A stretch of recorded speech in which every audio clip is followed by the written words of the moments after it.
Salut à tous, j'espère que vous allez bien. L'Olympique de Marseille s'est imposé 2-0 face à Nantes. On en parle tout de suite. C'était un match qu'on attendait avec le bordel qu'on a vécu la semaine dernière et toute la semaine qui s'est écoulée avec la polémique sur l'arbitrage. Pablo Longoria, Fabrizio Ravanelli qui ont été lourdement suspendus. On se demandait si sur le terrain ça allait suivre, surtout qu'on a pris une belle rouste face à Auxerre. Et la réponse est oui, l'OM a réussi à s'imposer, à se remettre la tête en avant pour pouvoir bien consolider sa seconde place au classement. On a gagné, c'est pas le match de la saison, on va pas se voiler la face et commencer à inventer. On a juste assuré l'essentiel avec un OM à réaction, parce que si on regarde l'ensemble du match, lors de la première mi-temps, on a eu quand même pas mal de difficultés parce que Nantes était quand même assez en confiance. On s'attendait à un bloc relativement bas. En fait, ils étaient plus haut sur le terrain, ce qui fait qu'ils nous empêchaient de progresser et se sont même permis le luxe d'avoir quelques occasions assez franches avec Moses Simons assez affûté sur le côté qui a donné quelques tournis à Murillo avant qu'il se blesse. C'est déjà un point noir de la soirée. Amir Murillo, sorti sur blessure, il avait l'air assez inquiet. On risque de le perdre pendant quelques semaines et ça, c'est assez inquiétant. Gros problème pour l'OM. On espère qu'il reviendra assez vite. Ensuite, par la suite dans le match, bon, on essayait d'avoir des occasions, on en a eu. On se rappelle à la 7e minute le bon centre de Merlin pour Gouiri qui a été feinté, donc il n'a pas pu bien reprendre le ballon. Mais on a eu quelques activités, mais c'était quand même assez difficile de pouvoir produire du bon jeu. À l'image de Mason Greenwood qui avait eu quelques ballons, mais qui s'est fait bien prendre par Nicolas Pallois pendant quasiment toute la première période. Lorsqu'il était en position de tir, c'était mou, c'était pas cadré. On avait vraiment du mal à trouver le meilleur buteur de l'Olympique de Marseille. Et jusqu'à présent, il semblait un petit peu dans la continuité des dernières semaines, c'est-à-dire un peu nonchalant, un peu dans la difficulté offensive. Il n'arrivait pas à se défaire vraiment du marquage de Nicolas Pallois. Dans cette première période, moi je retiens vraiment Adrien Rabiot qui avait quand même pas mal d'espace. Lorsqu'il prenait le ballon, ça allait tout droit. Il allait relativement vite pour essayer de trouver ses copains de jeu, mais on avait du mal à trouver les attaquants. Quand Gouiri avait le ballon, c'était un petit peu difficile aussi pour lui. C'était des frappes un peu molles. Il butait sur le gardien. On avait du mal à le trouver, hormis sa passe décisive pour Rabiot, pour lequel ça a été sifflé pour un hors-jeu de quelques millimètres, c'est vrai, mais hors-jeu quand même.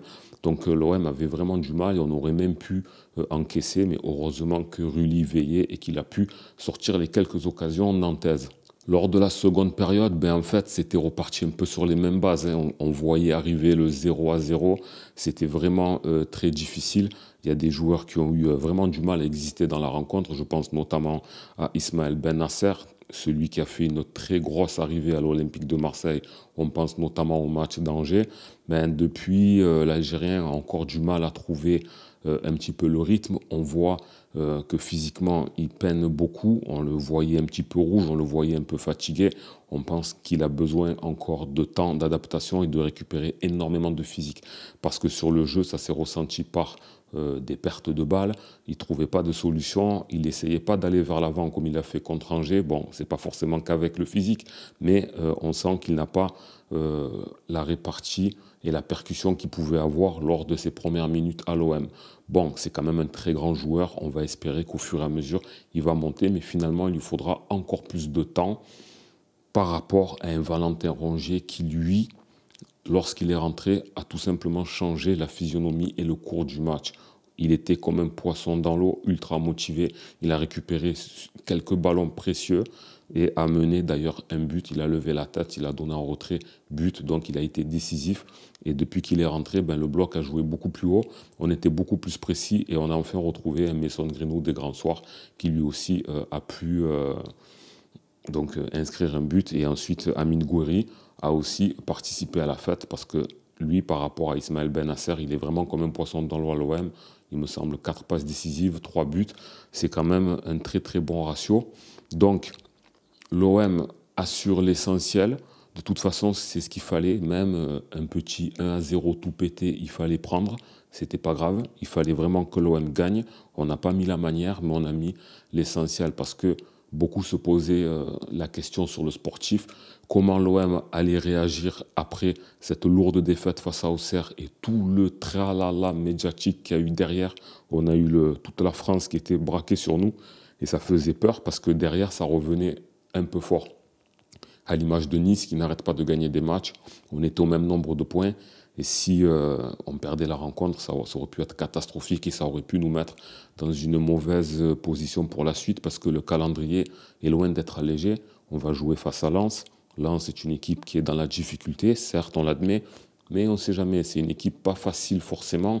Et si l'OM reproduit le jeu qu'on a fait en première période et qu'on arrive avec un Lens un peu plus chanceux que Nantes et encore plus entreprenant, on peut se faire surprendre.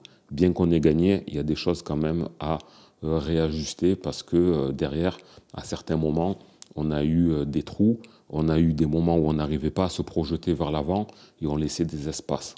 Et on n'arrivait pas à trouver la solution face à un bloc qui, cette fois-ci, n'était pas si bas que ça par rapport à d'autres équipes qui viennent jouer au Vélodrome. Donc voilà, satisfait, mais attention, dans ce genre de match, et vu l'actualité, on retient les 3 points.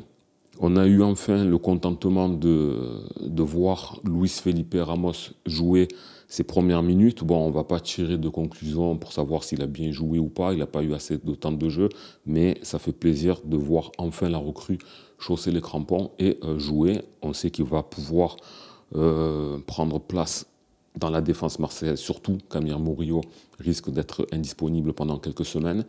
On s'est rendu compte aussi dans ce match que Balerdi apporte énormément. Il a gagné beaucoup de duels, il a été patron derrière, très très rassurant. Et tout est à parier que si face à Auxerre il était là, on aurait moins pris le bouillon sûrement et peut-être qu'on aurait eu une autre alternative. Ensuite, l'entrée de Dedic a été plutôt pas mal. On voit que par rapport à Merlin, il apporte beaucoup d'élan offensif. Il est très technique. Il a essayé de rentrer, d'être feu follet sur le côté. Mais pour être honnête, Merlin, qui était totalement perdu face à Auxerre, moi je l'ai trouvé plutôt bon. Il faisait des appels. Il n'avait pas tout le temps été servi, mais il a donné quand même 2 passes clés. Il aurait pu être décisif, et je trouve du mieux par rapport aux semaines précédentes, donc à voir entre lui et Dedic. Maintenant, la question que tout le monde doit se poser à l'heure actuelle, qui doit être titulaire entre Bennacer et Rongier. Pour ceux qui me suivent, vous vous souvenez que je disais pour moi que les deux allaient tourner parce que même si Bennacer a démarré fort, l'ami Rongier n'allait pas mettre clé sous la porte et partir. On savait qu'il était quand même précieux. Lorsqu'on le met sur le banc et qu'on compte plus sur lui, c'est à ces moments-là qu'il surgit et qu'il se montre indispensable. Moi, je pense que les deux vont tourner au fur et à mesure de la rencontre, mais alors qu'il est, peut-être que Valentin Rongier fait tellement de bien dans ce 11 qu'il faudrait peut-être que Roberto De Zerbi le mette en place. C'est même pas pour punir Bennacer, loin de là. On se rend compte simplement qu'il a besoin de plus de temps, il a besoin de récupérer du physique, en fait de connaître encore mieux ses coéquipiers pour aller beaucoup plus haut. Parce que face à Angers, on a vu le vrai Bennacer, mais on ne va pas dire que c'était un coup de chance, loin de là, mais il était dans un bon mood. Et là, on est plus dans la normalité. C'est un joueur qui vient d'arriver, il a besoin de beaucoup plus de temps. Mais Valentin Rongier n'a rien à envier. S'il continue à jouer son jeu, il n'y a pas de raison que celui-ci ne soit pas titulaire. Il faut regarder tout simplement ce que les hommes apportent à l'instant T. Ensuite, l'entrée de Paul Irola, elle a été très difficile. On se rend compte que sur le banc, heureusement que Luis Felipe commence à pointer le bout de son nez parce qu'avec l'absence de Murillo, on se rend compte que l'Irola, bon, même s'il est loin d'être catastrophique cette saison à l'OM, mais dans sa rentrée, il y a eu quand même pas mal de difficultés. Idem pour Luis Enrique, on pouvait s'attendre un petit peu mieux, mais lui, depuis plusieurs semaines, on le perd un peu. On voit que c'est toujours technique, balle au pied. Il remonte bien le ballon, il essaye de donner de très bonnes passes, mais elles n'aboutissent pas forcément, alors sauf sur le but qui a été refusé. Il est percutant, mais il est moins... J'arrive pas à expliquer. Il est un petit peu plus en baisse, un peu moins en vue, mais toujours bon dans les replis défensifs. Donc l'OM a été correct. C'est pas le match de l'année. On a assuré les 3 points. En ce qui concerne l'arbitrage, on l'attendait au tournant parce qu'on rappelle que l'OM est sous une très grosse polémique par rapport à l'arbitrage, à juste raison pour beaucoup de choses. D'ailleurs, à cause de cela, des dirigeants à nous ont été suspendus parce que Pablo Longoria a fait ce que vous savez dans les vestiaires, en tout cas dans les travées de la baie des Champs. Donc tous les arbitres ont porté plainte contre Pablo Longoria. C'est vrai qu'on se dit que Stéphanie Frappart, qui nous a arbitré, a porté plainte contre le président de l'OM. Et bon, qu'est-ce qui s'est passé? L'arbitrage, il n'était pas fou. Hein. C'est un peu comme d'habitude. Il n'y a pas eu de dinguerie contre l'OM. Mais bon, trop de fautes sifflées, trop hachées. Holzberg sur le carton jaune, bon, c'est limite encore parce que les deux joueurs ont taclé. C'est Holzberg qui prend le carton.